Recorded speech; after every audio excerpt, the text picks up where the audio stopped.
We have Rex Funk today.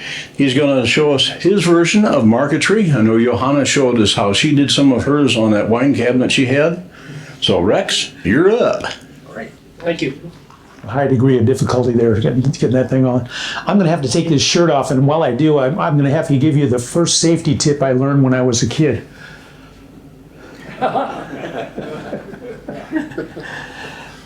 My dad was a machinist and a gunsmith and various things, and I grew up with machinery, and that's kind of how I come to this, and kind of developed a natural affinity toward wood and some of the gun stocks he was using and so on, and the exotic woods. Your presentation says, or your newsletter said I was going to do something on dyeing wood, but that's another bag, so I'm not going to do that today. And there are plenty of good YouTube articles on that if you want it. Jimmy Clues is real good. He's a wood turner and he does a good job on dyeing wood. Stuart Farini is also real good with embellishments. I did a presentation for embellishments for the wood turning club a couple months ago, and used a lot of their information. In the way of references for today's presentation, I would refer you to an article in Fine Woodworking, and it's up here. It's called The Art of Marquetry by a marquetry artist that I respect a great deal, and that's Craig Vandal Stevens. And I particularly like his stuff because he does birds, and I'm a birder, and I have a biology background, so I do a lot of that. What edition? Yeah, you'll get it if you want to come up here and check it out. You can. It's a few years ago, but you can get online and get it. This Marquetry mule or donkey that I'm going to be using today, the plans for it are right here with all the dimensions and everything else. So just snap a picture of it. You can build one of these things in half a day. Baltic birch plywood, they go together pretty easily. And you'll see that it makes things a lot easier. Also, I have a few books up here. Here's Craig Vandal Stevens' book, excruciating detail about how to do all this stuff. And he has several projects in it and so on. So you can do that. Yes, sir? I just want to point out that particular book is in the AWA library. Terrific. Yeah, terrific. Well, you got good taste then, because this guy is a master. He's really good. Very meticulous.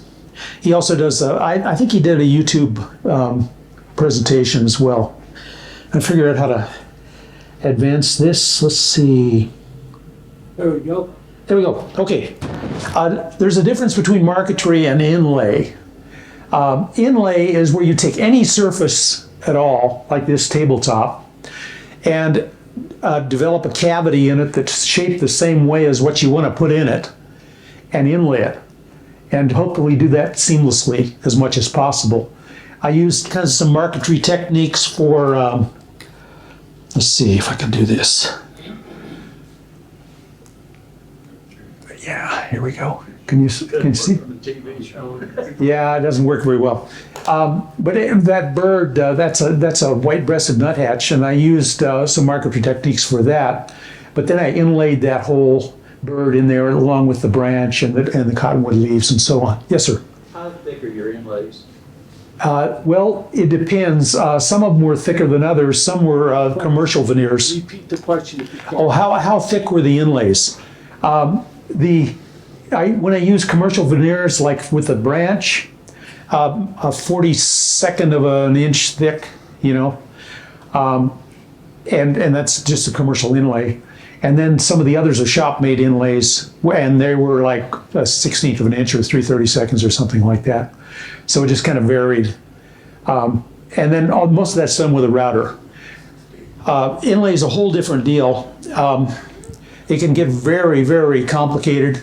I took a course from a guy named Larry Robinson, who did the millionth Martin guitar and inlaid shell inlay in it. And it was just a fabulous presentation. He's an amazing guy. He uses the same marquetry mule I'm going to be using today. So, it's not much advanced machinery. for that. So that's inlay. Marquetry, on the other hand, you start with a background sheet of some kind. You start with a piece of veneer of some kind, and then build the design right into it by inlaying into the veneer, and then you glue the veneer on a substrate. So that's basically the difference between marquetry and inlay. You get a lot of the same results and so on, but that's how it happens. We got a lag here.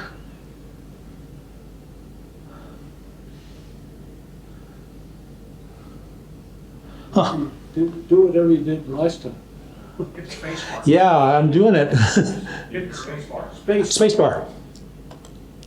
All right, hit the forward arrow then. Hi, there you go. Why is we got a techie here that really knows what he's doing.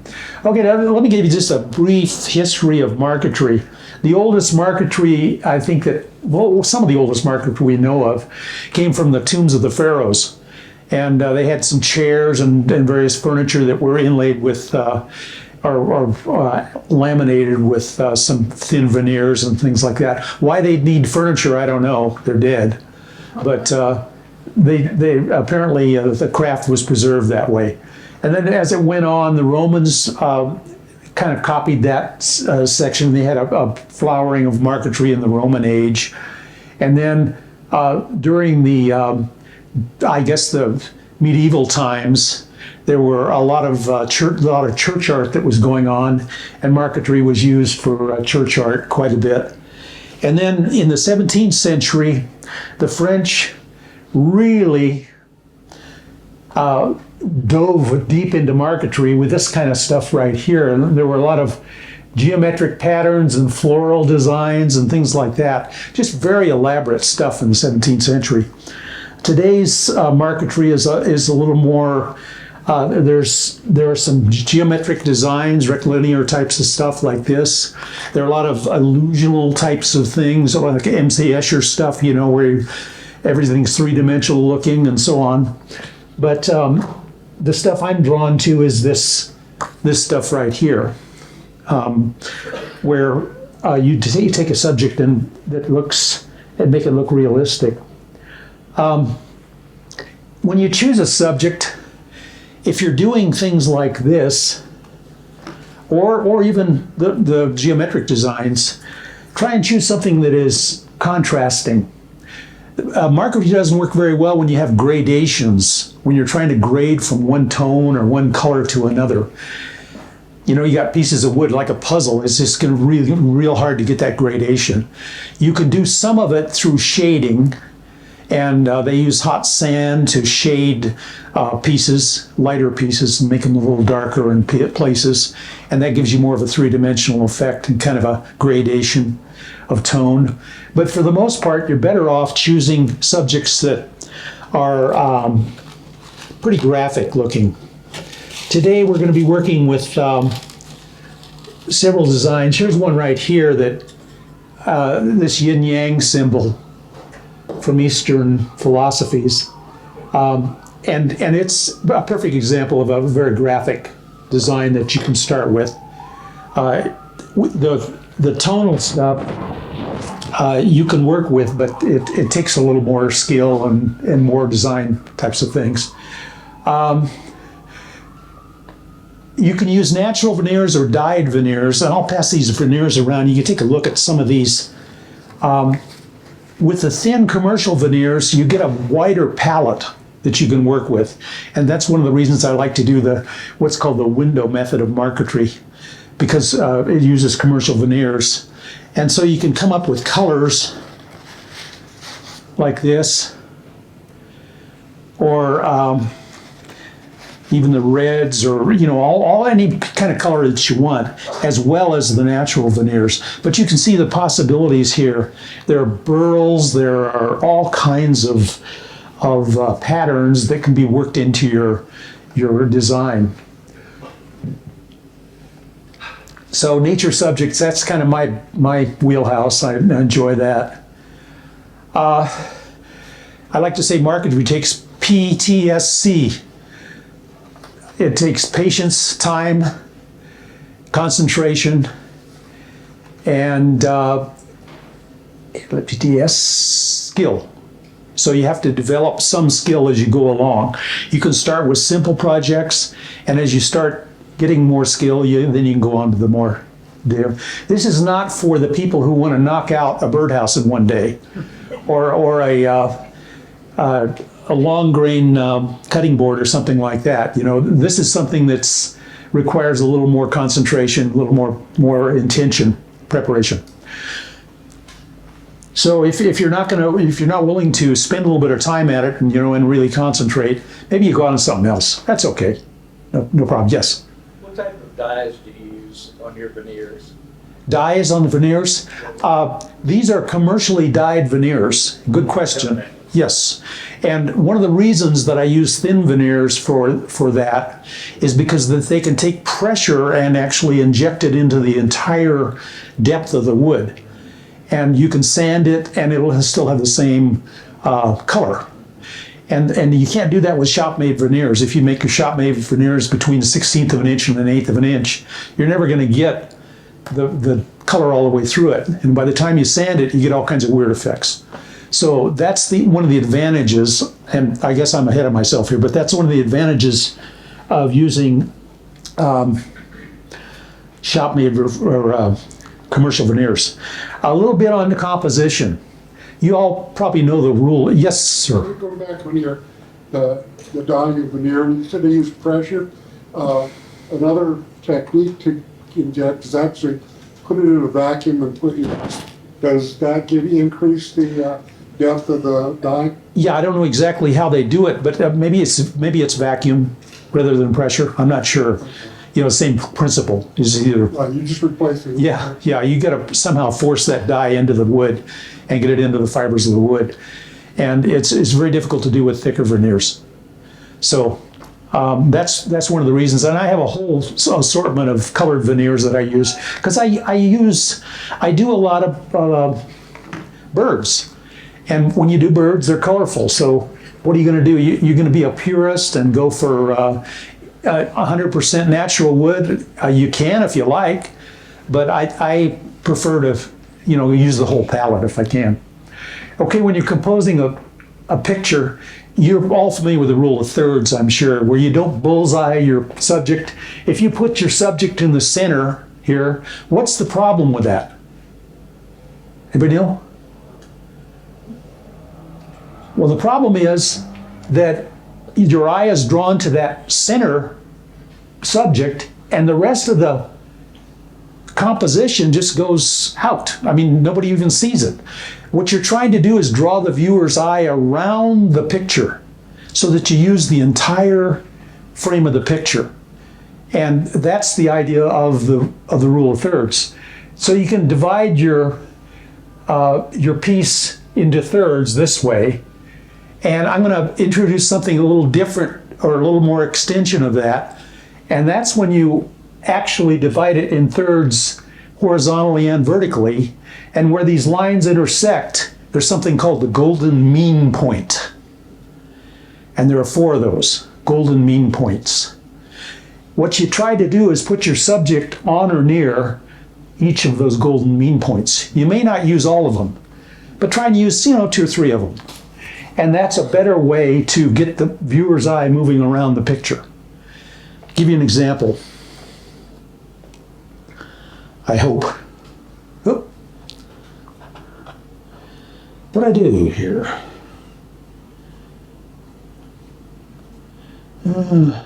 I thought I had that thing in here. Okay, I'll tell you what, I'm going to go back to the beginning here. This one right here.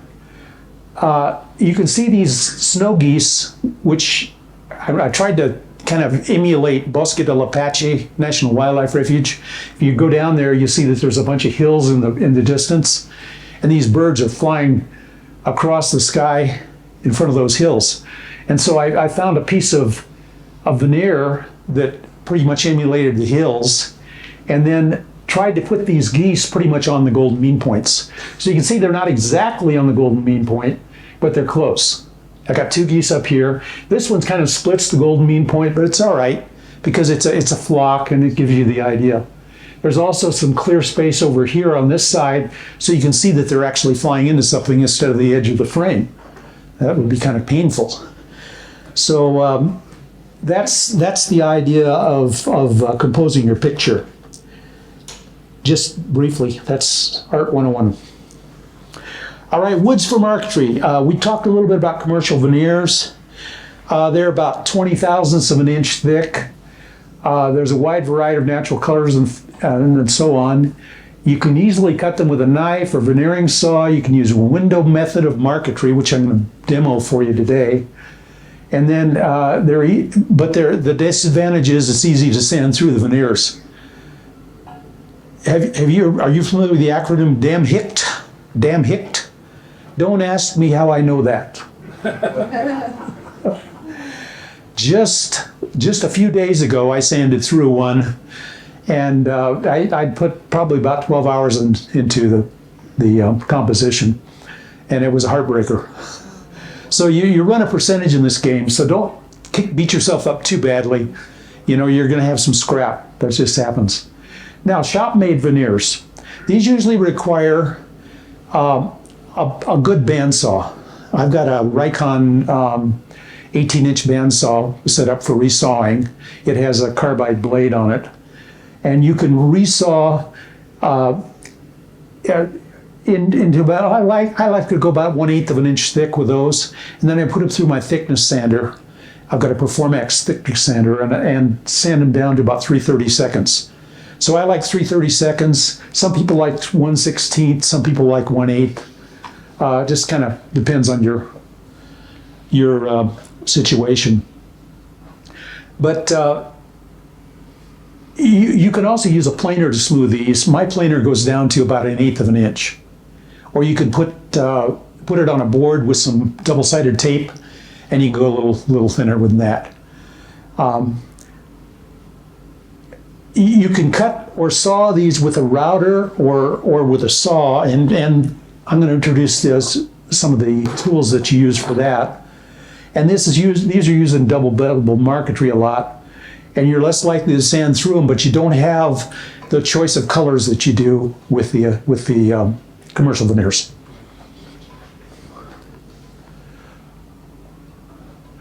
Okay, tools and materials for double bevel marquetry. We're going to use shop-made veneers for this,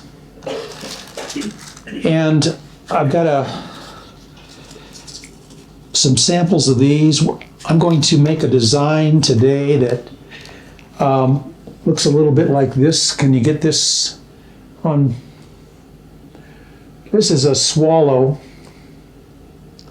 You can see these around any high cliff areas in New Mexico. Good, got it? Okay, good. So we're going to make something that looks like that, and I've got a pattern here that I'm going to start with. And let me talk a little bit about double beveled marquetry, about just well, first of all, let's see, fret saws. Now, fret saw is different than a coping saw. Coping saws use blades that have little T's on one end, so they kind of hold the blade in a little bit better. But with a fret saw, the ends of the blades, I don't know if you could see this or not. Let me put my hand behind it. The ends of the blades are plain. They're just an extension of the saw. They don't have teeth on them, but they're just plain, bare, smooth extension. And this is the fret saw. This is a deeper throated fret saw that you can use with larger pieces. And these are about $25. So it doesn't take much to get into this.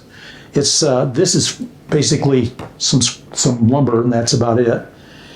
And with any of these fret saws, this is a smaller one, and you're going to get into trouble if you try to use very large pieces with this. You got to stick with small pieces.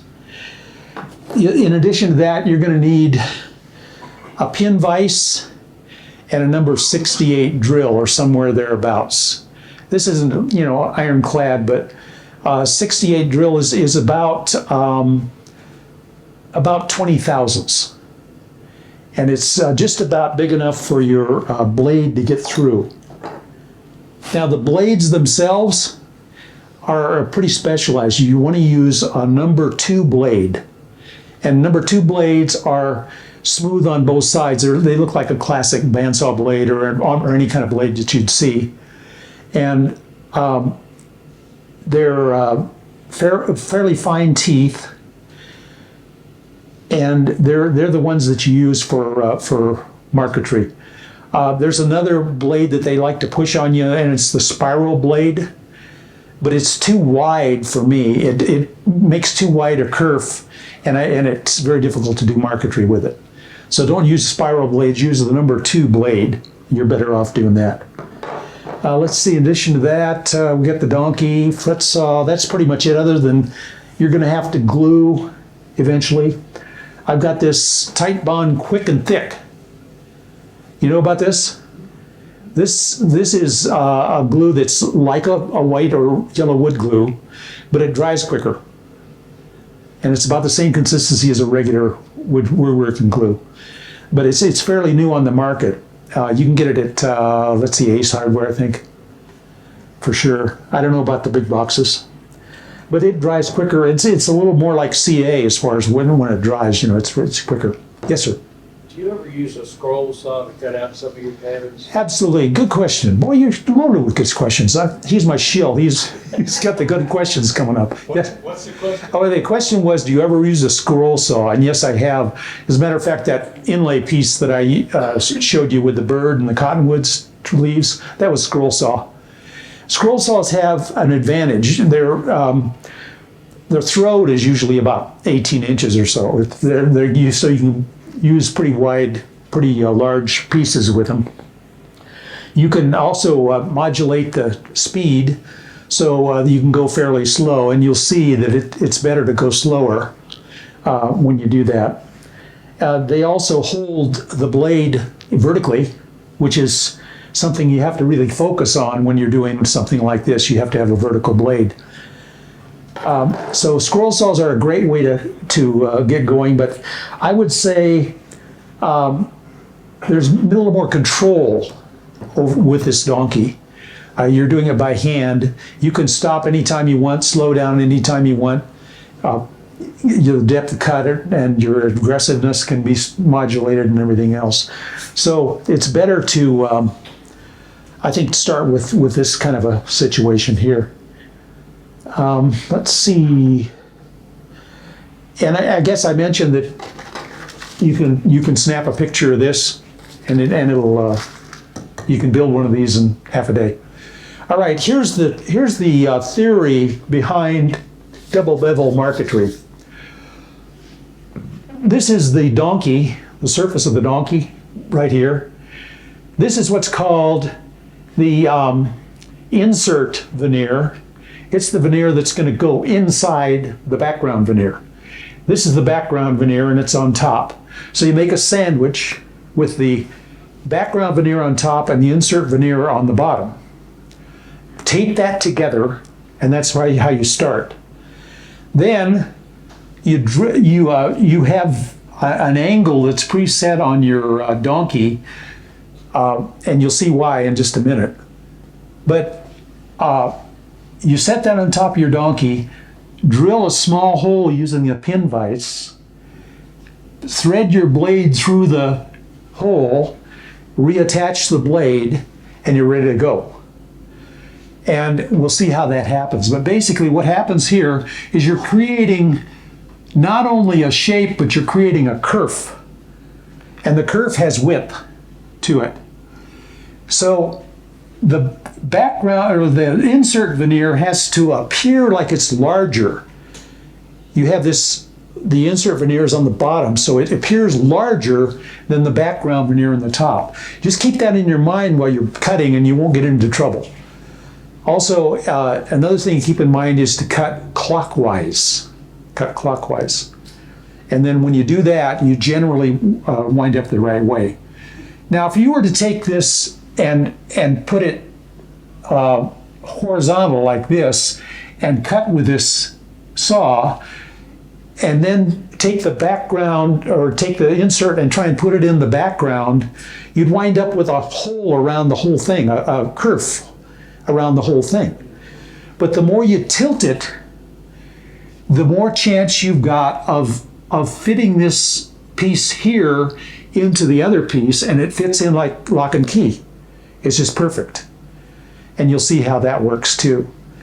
Yes, sir. You have to rotate the piece then on the. Yes, you rotate as you're cutting. Absolutely. Good question. Boy, you guys are loaded with good questions. Yes. Your pattern's on the background veneer upside down? Yeah, the pattern, the pattern is on the background veneer. Absolutely, yeah. And we'll show you how that works. But anyway, this is the theory. So to review a little bit, you cut and you got this curve around here. And you can see that curve, if you were to keep it where it is, it wouldn't work. But if you're gonna push this from the bottom up, push the insert veneer into the background veneer, you get a perfect fit, just like that. And you're probably wondering how some people do a perfect fit with inlay. Well, this is it. And it's not that, it's not all that difficult a concept. How critical is the angle that you cut at? Very critical, yeah. And you got to do it by trial and error. Okay. There are some rules of thumb. That, you know, the rule of thumb is 8 degrees for like shop-made veneers. But I found 15 degrees is what I have to work with here, and that gave me a nice flush fit like this. I'll pass this around and you can take a look at it. I'm a little clumsy. I fell and fractured my foot, so that's why I'm in this boot today. Yes, sir. When you bring the insert up to the background, are you gluing the edge? Yes, you glue the edge. Okay. Yeah, tap it in with a hammer and glue it.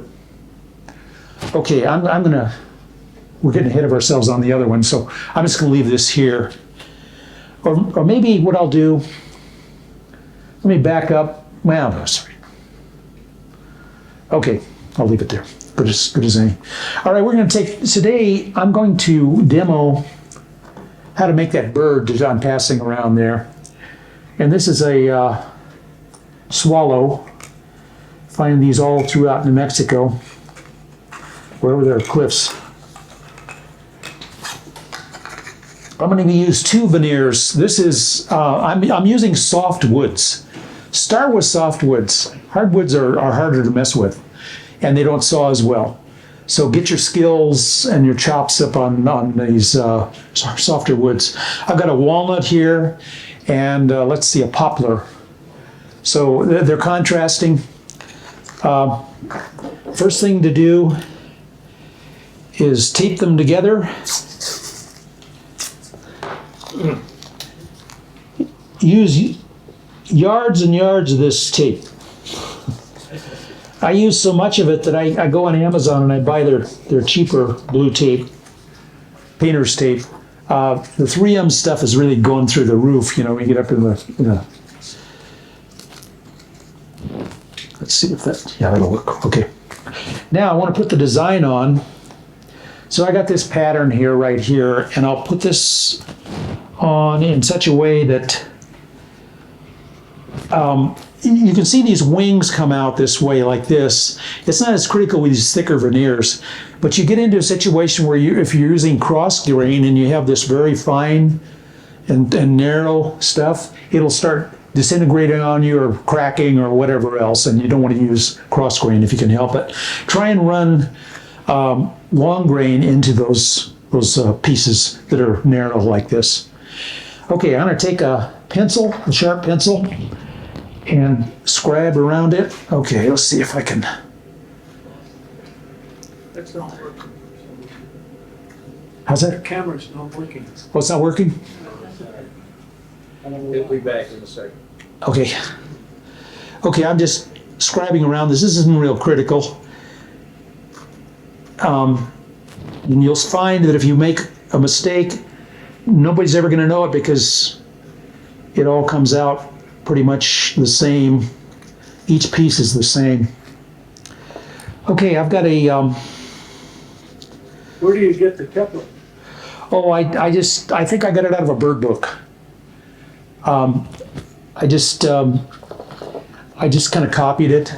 And what I do, they'll tell you use a lot of tracing paper and stuff. It's a little bit of a digression. So I do a lot of tracing, and messing around like that.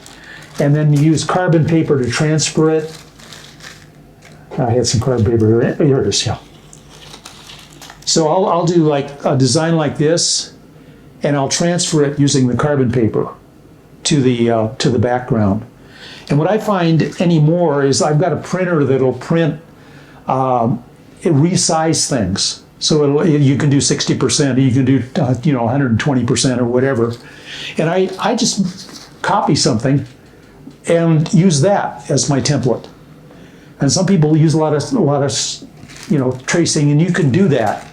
But I think it's easier just to copy something, size it the way you want it, lay it down on your carbon paper, and you can transfer it. And that way also with the pencil, you'll know exactly where you've drawn those lines. And it's a little bit tricky, but you'll get the idea that you can do these puzzle pieces, these little transitions, and you can say, well, that's gray, and that's white, and that's black, and so on, and just fool around with your picture that way. And the more you do it, the easier it gets. And using the subtle different kinds of veneers. Okay, so we have this piece that's on here right now. Let's see. Yeah, it looks like it's all done. Okay, I'm going to take this number 68 drill, and I'm going to drill a hole. Pardon me if I sit down. Drill a hole kind of in the edge of the wing, on the tip of the wing, and I want to do it at the same angle that I'm going to do my, same angle that I'm going to do my cutting. So I go straight in like this, and it looks like it's going to take a long time, but it doesn't with this soft wood. It's just easy to poke one right through. He said. There we go. Okay, what I got is a little hole in the edge of this wing right here. And I can take this fret saw. I think I'll take this longer one. Bigger throat here. And I'm going to just open the blade like this and take the fret saw and thread it through. I'm right on the edge here. Like that. And then the best way to reattach the fret saw is to push it up against a table like this. Let's see. It's better when you have about 5 hands. Compress it with your body and then attach it like that. So I got the fret saw coming through like that. Now, here's where we get into the thing of how you cut it. What's the best way to cut it? The best way to cut it is have your design uphill, okay? So that bird would be uphill from me, and I'm going to be cutting in a clockwise direction. I'm going to be controlling the piece itself with my hand, and as I do that, I'll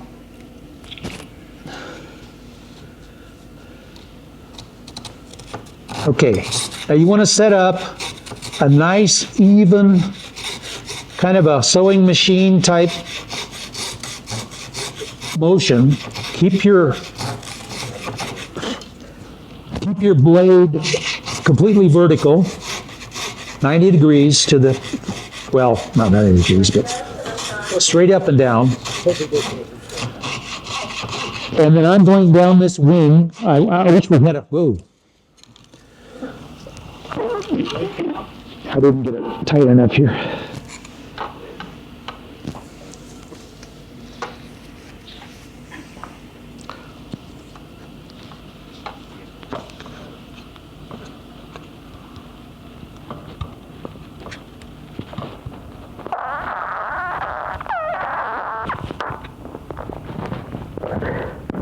There we go. Where do you buy your fret saw? Amazon, about 25 bucks. See, this is a very accessible hobby. You don't need a lot of equipment. Like I say, that some of the best marketers are actually still using this method with the donkey. Okay, now if you get to a point where you got to go do a radical change, like a corner, march in place with your fret saw. Just march in place and then start advancing it on the next one. Just spin your piece and do this.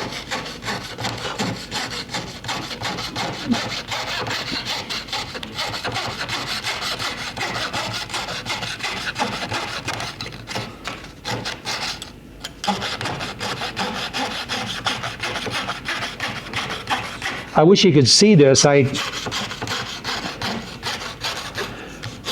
But what I'm doing is just going around the edge of the pattern. And if I don't follow the line exactly, I don't have to worry about it because the bottom piece is going to do the same thing as the top piece. It's just going to distort the picture a little bit, and that's not a big deal. Okay, I'm getting down toward the bottom end here.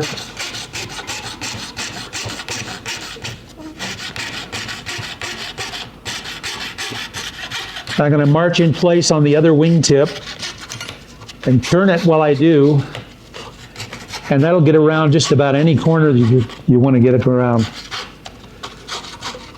Now, as I go around the top of the bird, I'm going to check myself and say, okay, I've got the design uphill, and I'm moving clockwise. And if you do that, you're going to be okay. Okay, just keep moving. Don't want to be too aggressive with it. Just let the saw cut.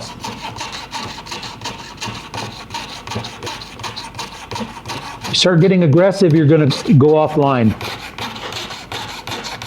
Okay, I'm almost to the head now. And I'm going to turn the corner where the head is.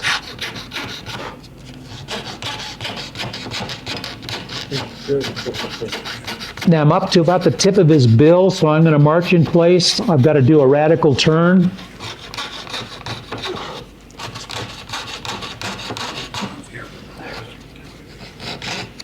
And I'm checking myself to make sure I'm going straight up and down with the saw. It's starting to wiggle a little bit, so I'm putting my finger on it so it controls a little bit more. You'll find that if you do this with a scroll saw, you're going to have a heck of a time because it's going to want to flop up and down. It's hard to hold. It takes a little bit of skill to learn how to do that. You could tape it down. You can tape it down, yeah, but you got to move it. Yeah, but you got, yeah, tape it down to itself. Yeah. Okay, I'm down, coming on the final lap now. I'm right down toward the edge of that hole where I cut before.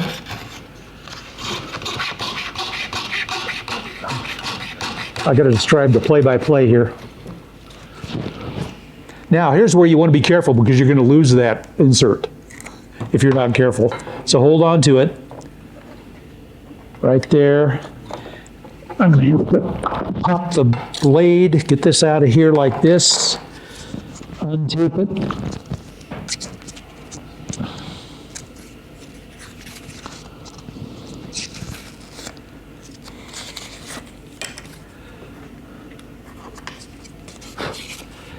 Then insert this from the bottom.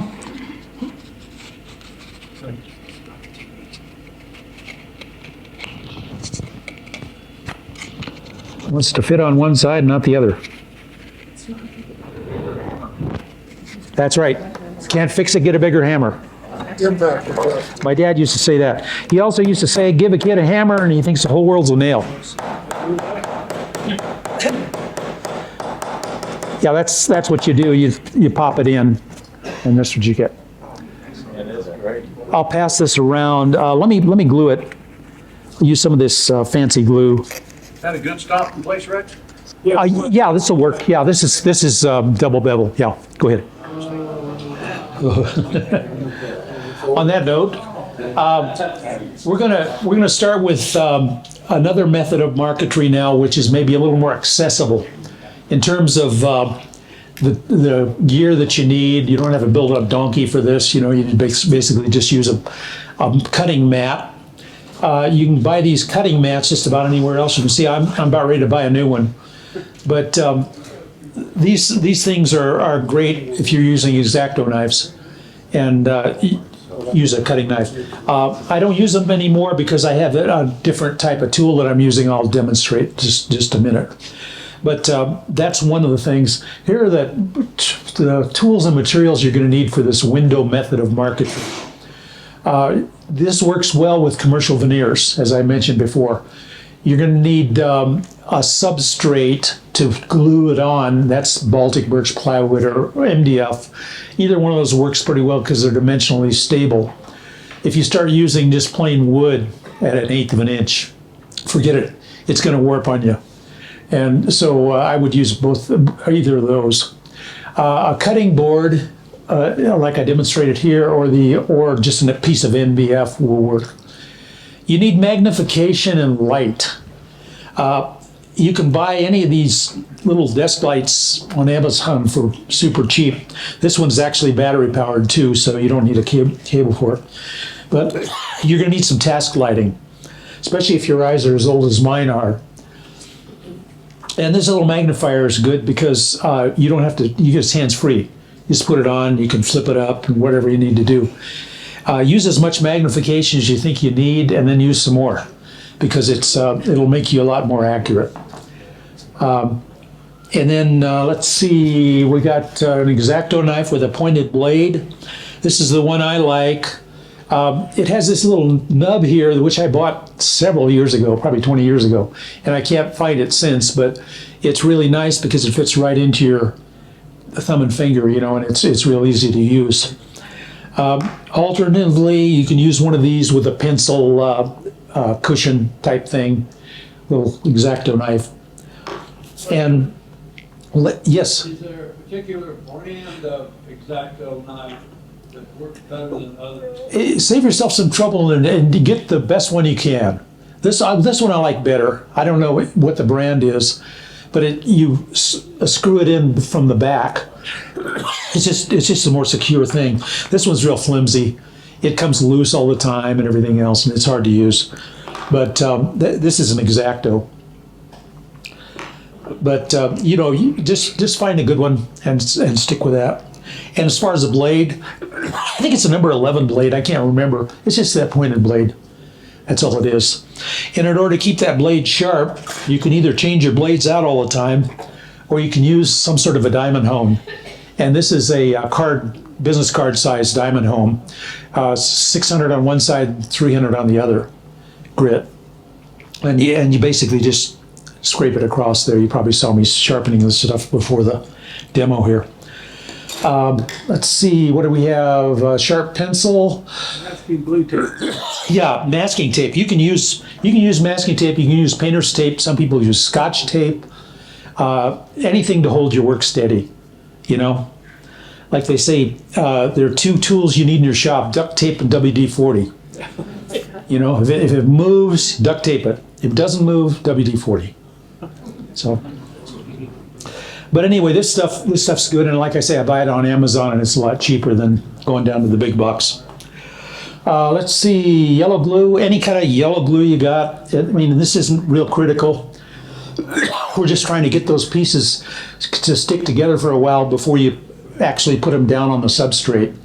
Wax paper is useful for several purposes. It keeps your glue from sticking to your cutting board. And that's useful. And also when you're gluing up, you're going to get some squeeze out and things like that. So it's a good idea to put the wax paper on when you're gluing up. You need a cabinet scraper in order to, if you haven't discovered the joys of cabinet scraping, do it. You probably won't ever go back to sanding. They're really great because you can level things. Like this piece right here, this is what we're going to do today. And I haven't leveled it.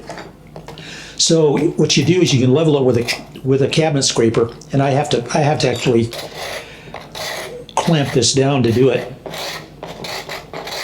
And you're not going to see what I'm doing, but I'm getting this very fine powder coming off of here and the shavings and stuff.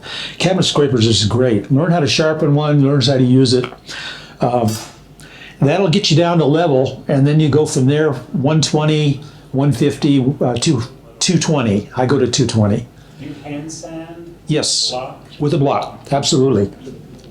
This is one I use. It's just a little 3M. And it's small enough, you know, and it's very flat.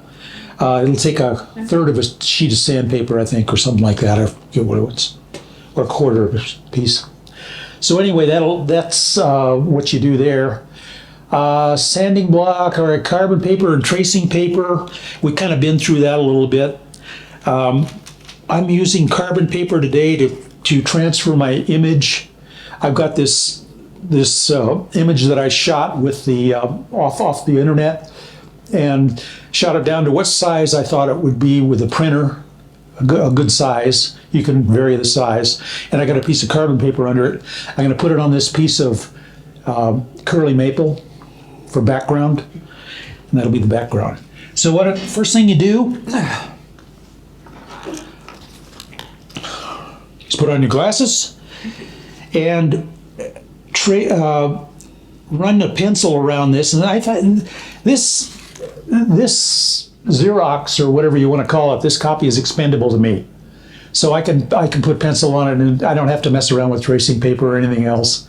If you've got a piece out of a book or something, you probably want to use tracing paper, or just take a picture of it and then shoot it down with the printer. There are all kinds of ways to do it. I'll leave that to your imagination. Okay, I'm running around this whole yin-yang thing. Yin-yang is a kind of an interesting concept. It's from Eastern philosophy. It has to do with duality, or the difference, sort of differences you find in things, diametric differences. But you'll notice that in both the black and the white part of the yin-yang, there's a dot of the other. So in the white part, there's a black dot. And it means they're kind of connected or tied together. And you find similarities in the differences. It's kind of a complicated thing, but it helps to think about now and then. Called compromise. Can we move this table over about a foot? Yeah, Sure, yeah. Yeah. Because I see heads. Yeah, I kind of wish we had a camera here. There was a low. John, you need to move. Your head is in the. You move down. oh yeah, I see myself. Yeah, well, get up. You still have the glare. Okay. So move over a little further yourself. John, Over this way? Yeah, yeah. How's that? They just want to get me out of the picture. Are we gonna be able to get this in? Okay. All I'm doing is just tracing this design with a carbon paper under it, transferring it to the background. By the way, I'm going to a shout out to the veterans today. I appreciate your service. I never was in the military, but I spent time in the trenches. I was a high school science teacher for 19 years. So I got my Purple Heart.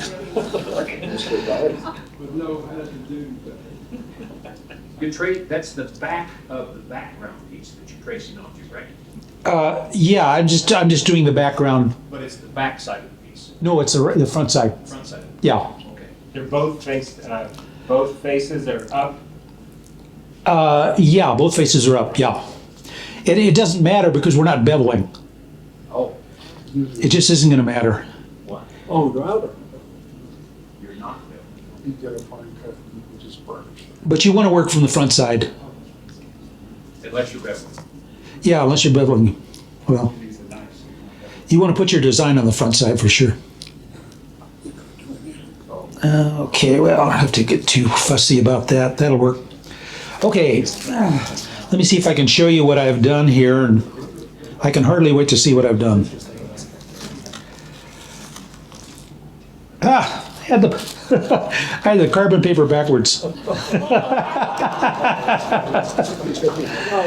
And that's your bonehead move of the day. Mark those lint dots. None of us have ever done that. Me and the lint. Okay, we'll go over it again.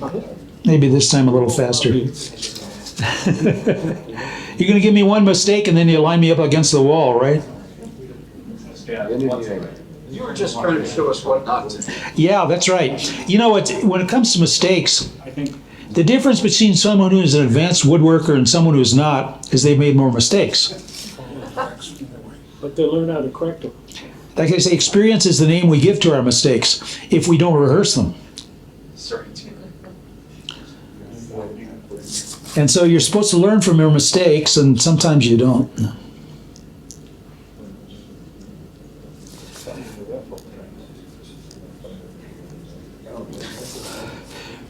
This is a design that is going to be real difficult to actually get perfect because it's a perfectly round circle, and it's just hard to do that by hand.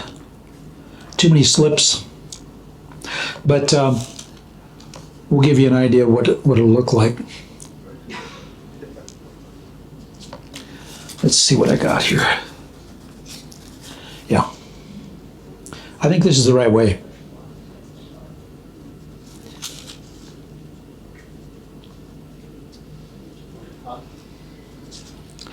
Okay.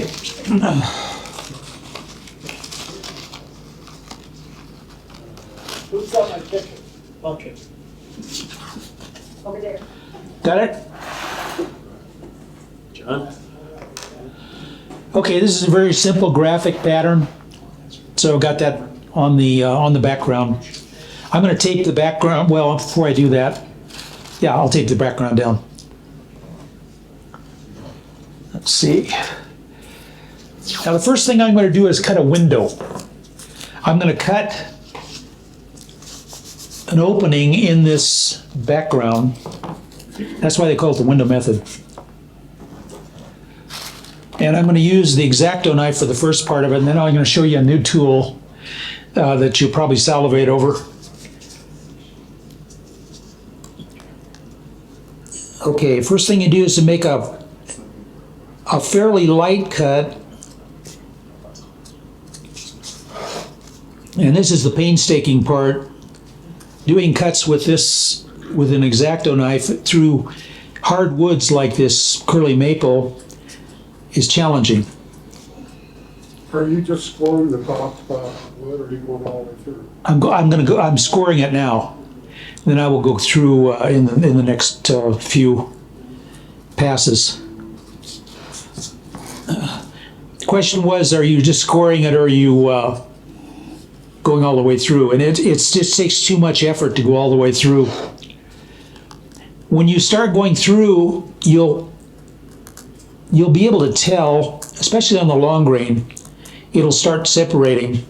But on the side grain, you get a sort of a crunching noise and feel. You'll feel those fibers breaking as you're going through. And this will probably take about 3 passes. the knife is perpendicular. Yes. Yeah, you're not beveling. Some people will say you should bevel so that you've got an indoor bevel or in bevel on the background and an out bevel on the other, so the bevels meet like that. And I guess that's worth doing, you know, and you don't want to bevel it the other way. You sure don't want to bevel it away. If you bevel it at all, bevel sort of inboard. Okay, you just kind of have to go back over like this and just keep whacking away at it till you get it.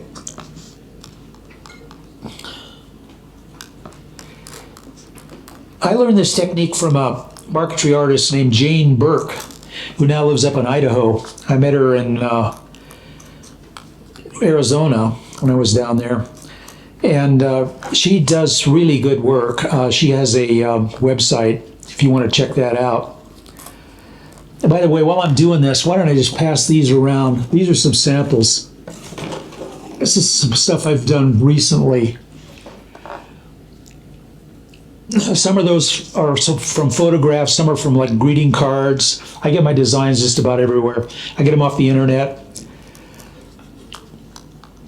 I guess the way I feel about it is I'm using a different medium, so it's not like I'm stealing, because I'm presenting it in a whole different way than somebody else does. And usually I give my take on it. I'll modify them some.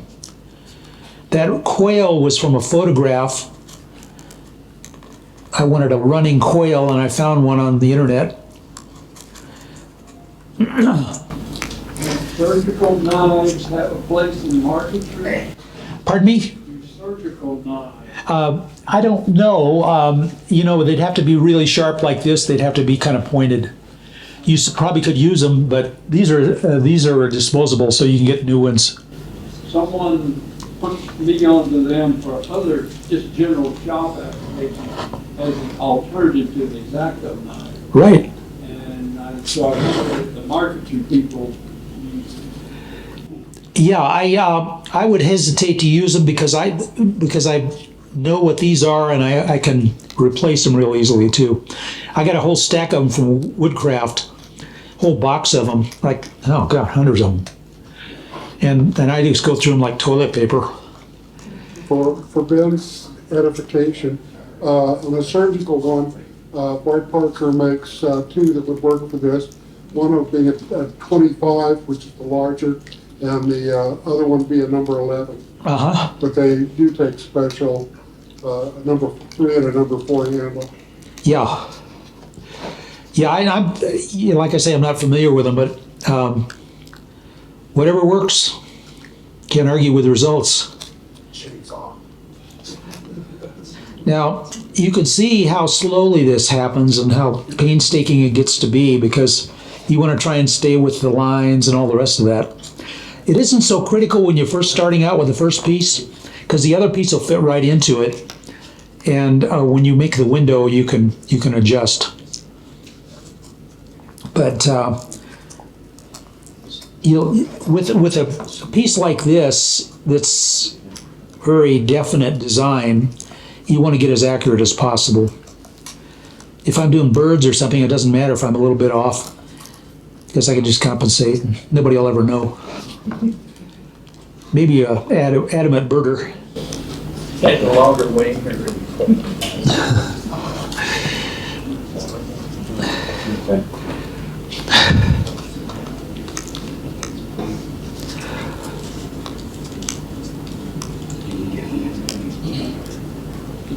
That quail that's going around there, and the one that's found in the southwest here, is called the Gambel's quail.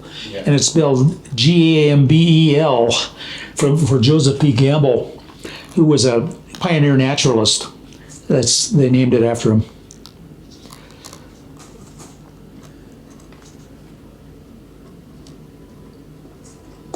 Okay, we're just about there with this piece.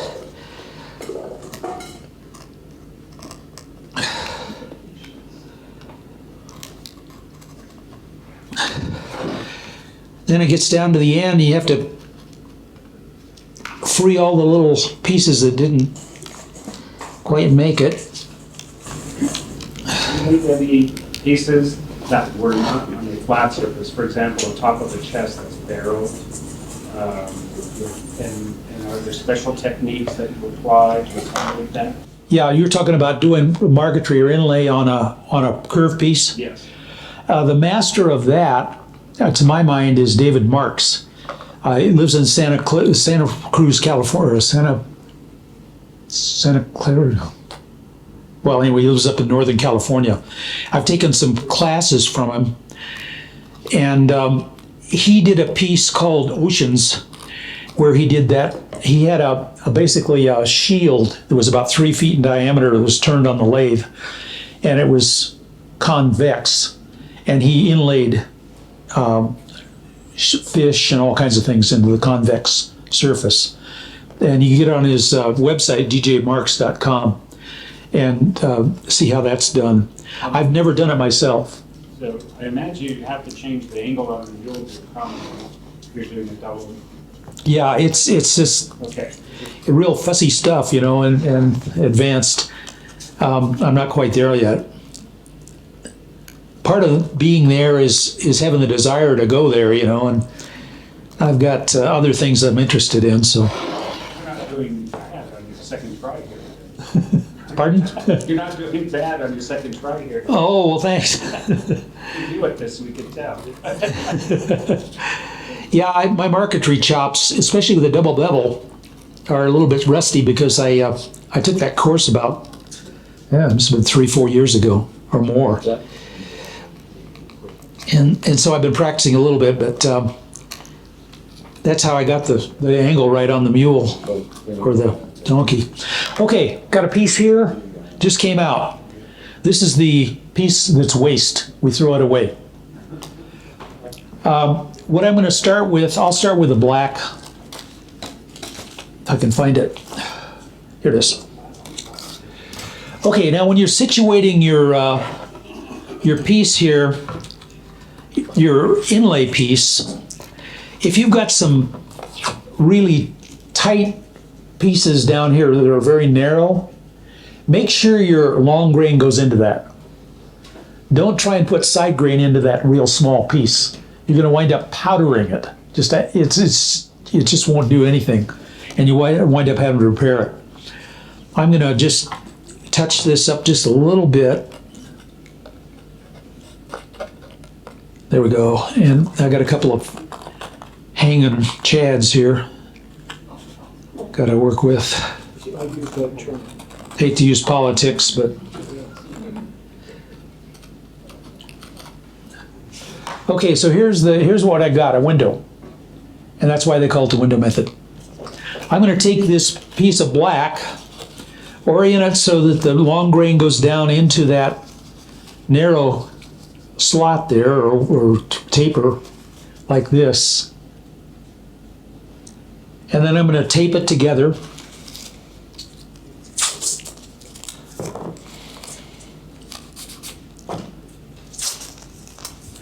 You want to tape these nice and securely. You don't want to move them during the process. That can be rather disconcerting. You wind up with a new vocabulary if you do that. Not real critical, you tape the whole piece down, but it helps. What I'm going to do is I'm going to score around the edge of that cavity or that window with the X-Acto knife, and I want to get as close to the edge as possible. So I'm scoring just like this. This isn't real high tech or anything, but it does take a little bit of skill to stay close to that window edge. And also you want to make sure everything's flat while you do that. If it starts to come up, if the piece starts to come up, then you're going to get underneath it and you're going to get an inaccuracy. So keep it flat all the way through.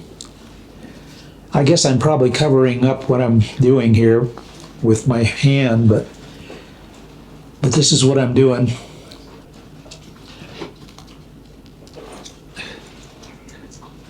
Okay, this is like watching paint dry, I know, but what I'm going to do is I'm going to speed up the process a little bit with a tool, and I'll show you.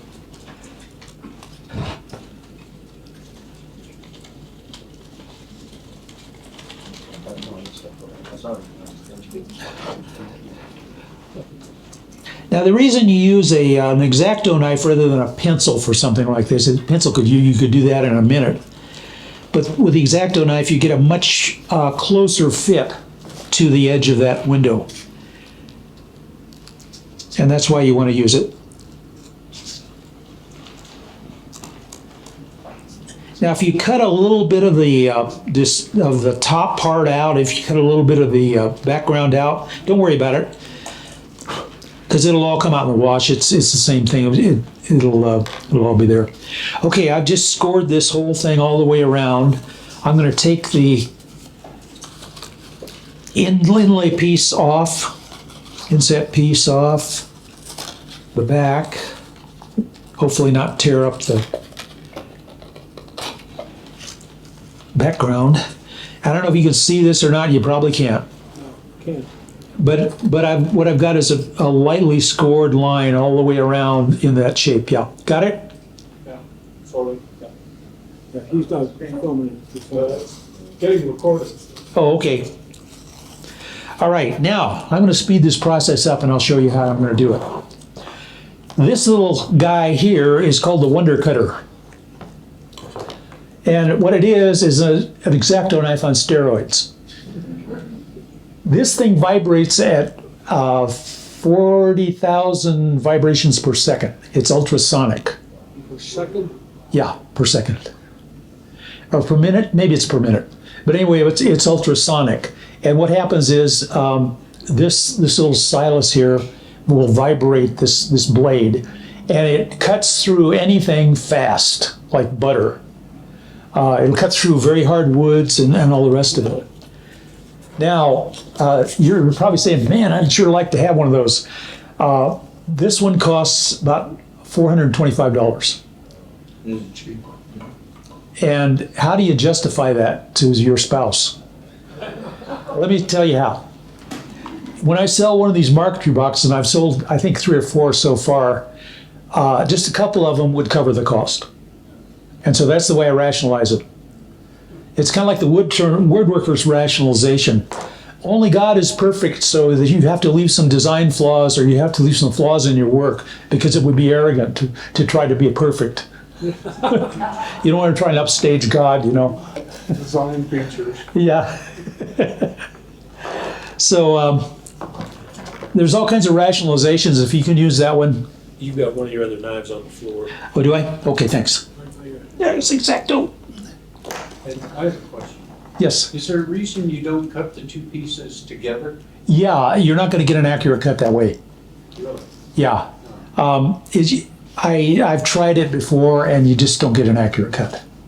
So at least I don't have the skill to do it or something. I don't know what. Maybe I ought to try it some more, especially with this little Wonder Cutter because it'll cut through 2 layers pretty easily. But anyway, I'm going to show you how that works. First of all, you got to turn it on. So why not use the Wonder Cutter from the get-go? Because it's easier, or it's more accurate to use the X-Acto knife to do the scoring. And the reason I didn't use it from the get-go is I wanted to show you what it's like to use an X-Acto knife. Otherwise, I would have done it. I've got carpal tunnel and a little bit of arthritis in my hands. And so I've got kind of dead feeling. And so that's another reason I justified the Wonder Cutter. And I do quite a bit of this stuff too, so it's pretty easy to justify. At least in my own mind. Why don't you turn this light? Okay, good, excellent, good. Are we getting anything here? No, we're good. Okay, what I'm doing is I'm going around that edge. Oops. And by the way, with the Wonder Cutter, you can't use these mats. It'll cut right through the mat. So I'm using a piece of MDF.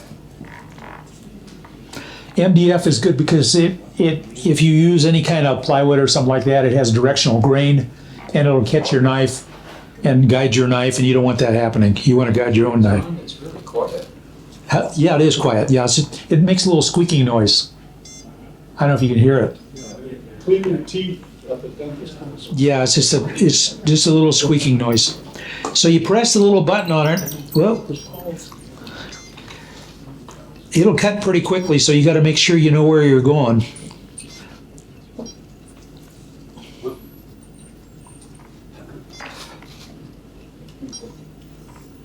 It cuts very quickly on the long grain, but on the side grain, you have to go over it a couple times.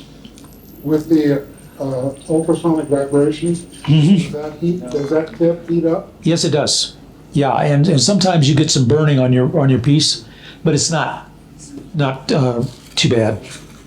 You can look at the other side and see where you've cut through, and just kind of go over it again. So it obviously vibrates it parallel to the blade, up and down. Yeah, I don't know which way it vibrates. I just know it cuts. It's called a Wonder Cutter? Wonder Cutter, yeah. And it's sold by a company called Micromark. They're on online. They're the exclusive dealers. So Micromark is the seller. They kind of, go ahead. Carry some knockoffs of the X-Acto knives that were more in line with what you were using earlier. Uh-huh. So, you know, I don't know if they're still in the catalog. I haven't seen one for years. Yeah, that's a possibility. Micromark might be a good source for that. I'm not really that fond of X-Acto. No,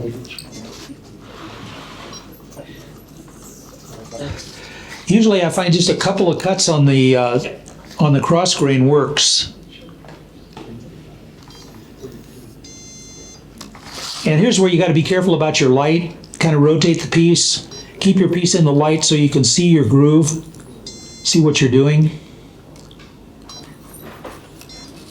Always handier, always better. I'm going to go back and ask a question about your previous. How similar are the scroll blades that you have to those that are jeweler saw blades that are sold by Rio Grande Jewelers? I don't know. I would imagine Rio Grande Jewelers would have blades that would be suitable. I don't, you know, they have them. I don't know. They go extremely fine. I don't know about the width of them.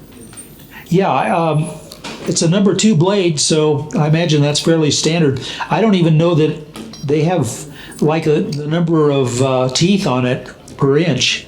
Oh, believe me, they've got some that you wouldn't believe. Oh, I'm sure. Yeah, but I mean, I don't know if that's standard on. It's just number 2 blade, no matter what. I don't know if they talk about number of teeth. Okay, this is just about done. Free it up here. This may not seem like it's much quicker, and it probably isn't, but it sure saves my fingers. Here we go. Okay.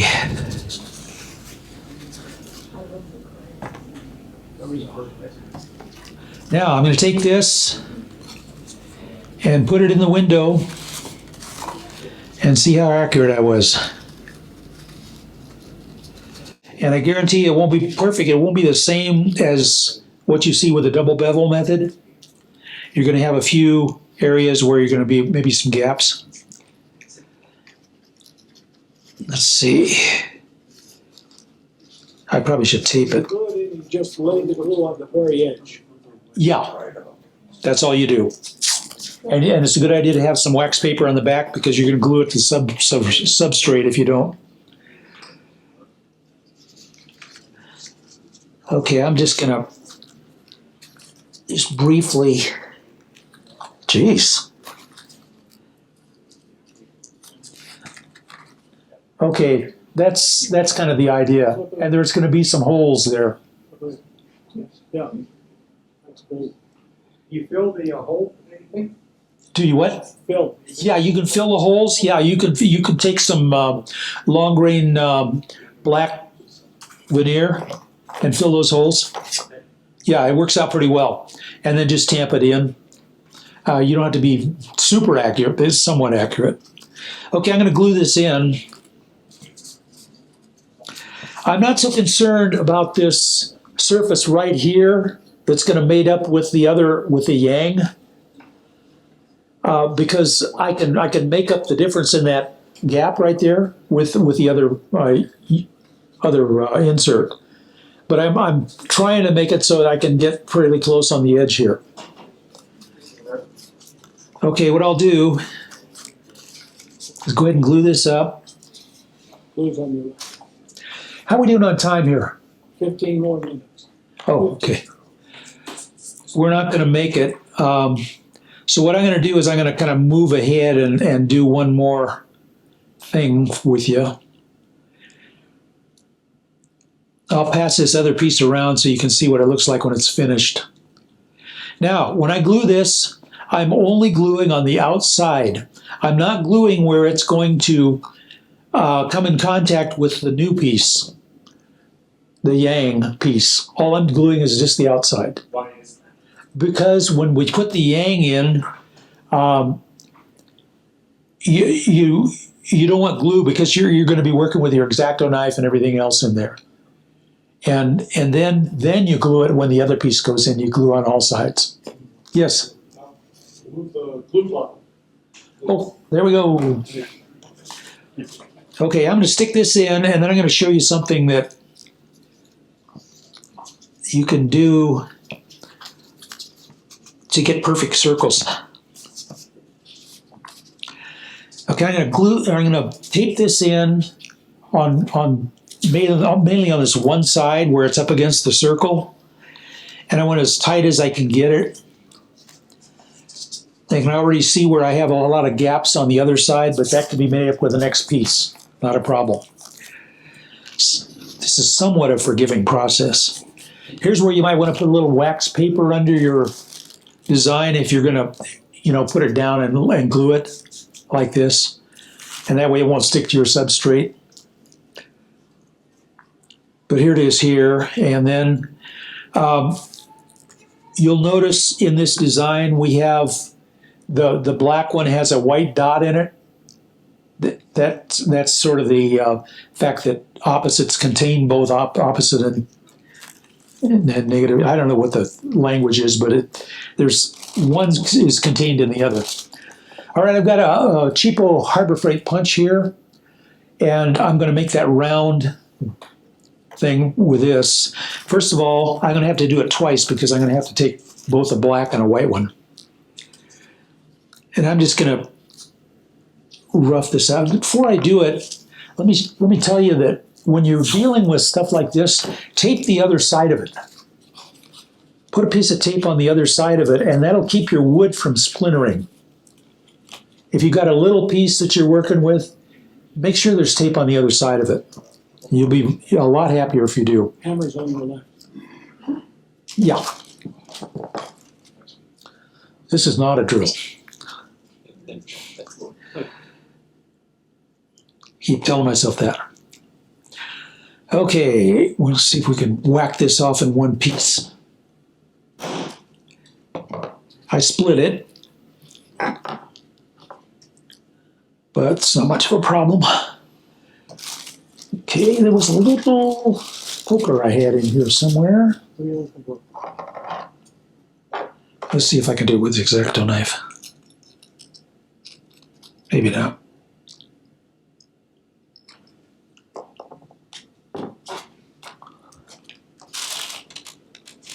Here.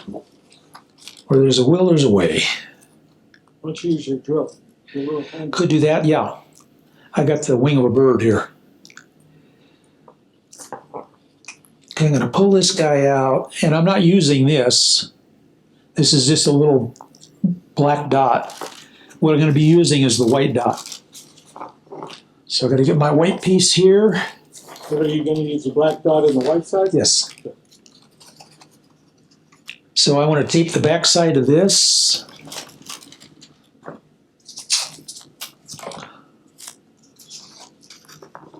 So you use the punch to create both the hole and the piece that fills it. Absolutely. Yep. Now what I've done is I ground this edge because I wanted something thinner so it wouldn't split the wood so much. It was too much of a bevel like that. So I ground it down so it was less of a bevel. Yeah. Just wouldn't want a shoulder on it like it had. That would just go a little quicker. Hey, there it goes. This one went without coming up. No, there it goes. Absolutely.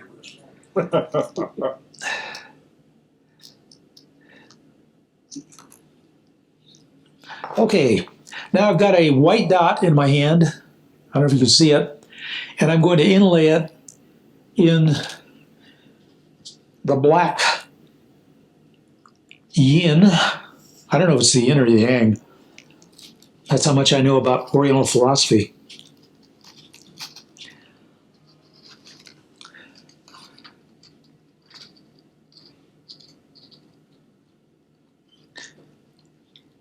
It's not going to take too much glue, so I'll just put a little bit in there.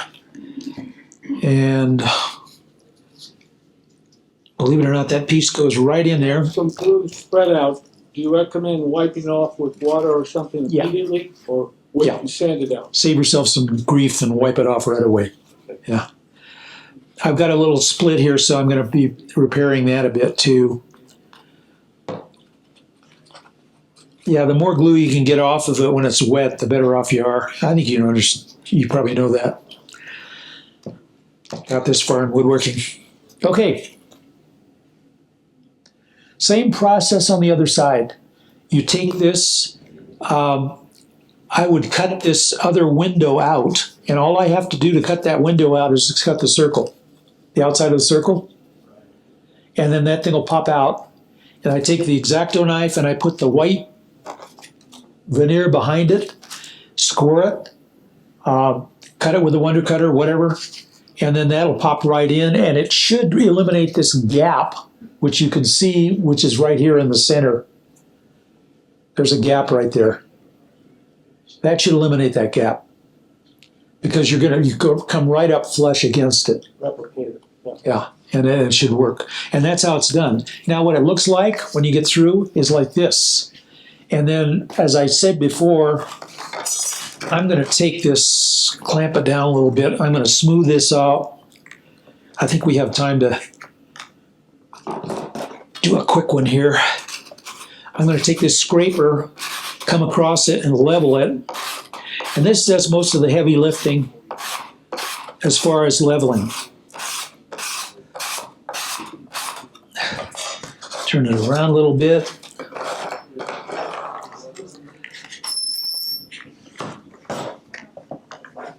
Losing it.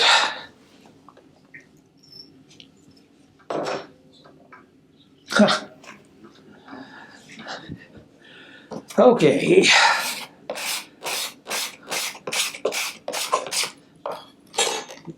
Now you take sanding block. I've got some 180 here that will do the job, sort of a general purpose thing. Sand the whole thing down.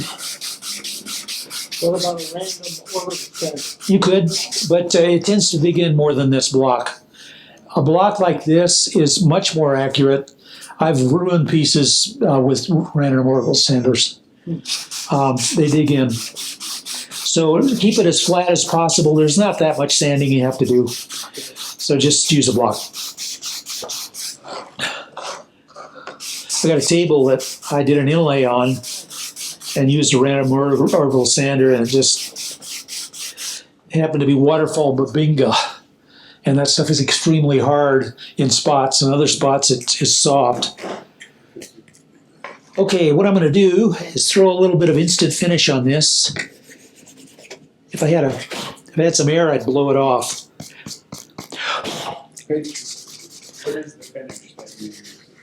I'm going to use, for this, I'm just going to use Mahoney's.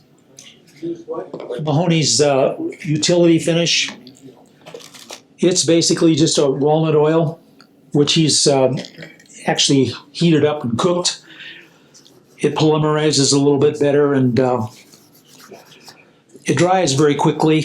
This stuff's non-toxic. It's not going to kill you if I pass it around, you know, and it's that's why I chose this. There's no special reason for it. When I'm finishing my regular pieces, I will use the general finishes technique, which is armor seal and Sealacell, and they're basically acrylic, or they're urethane and oil finishes. So here's what it looks like when it's finished. And we didn't have a chance to get through the whole thing, but you certainly got the idea, I think, of what it takes to do the window method. And those pieces that I sent around, that's window method. This one here, going back to the double bevel method, there are two kinds of swifts in New Mexico, at least. One is the black swift, and the other is the white-throated swift.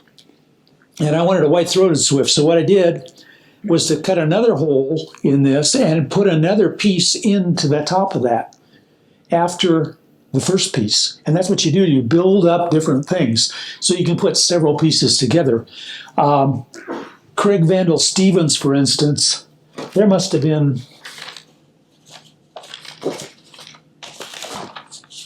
there must have been 25 pieces in that one marquetry right there. You just keep adding pieces. What is the largest piece you've ever done? I don't do real big pieces. Most of the stuff I've done is like box tops and things like that. You know, they're 8 by 10. I've done inlay and larger pieces, but mostly it's like 8 by 10 and smaller. I'll pass this around too. You can see kind of what it takes to do a second pass on the double level marquetry. And let's see, that's just about all I've got. Do you have any questions? Perfect timing. We got our time. Okay. Yeah. Great.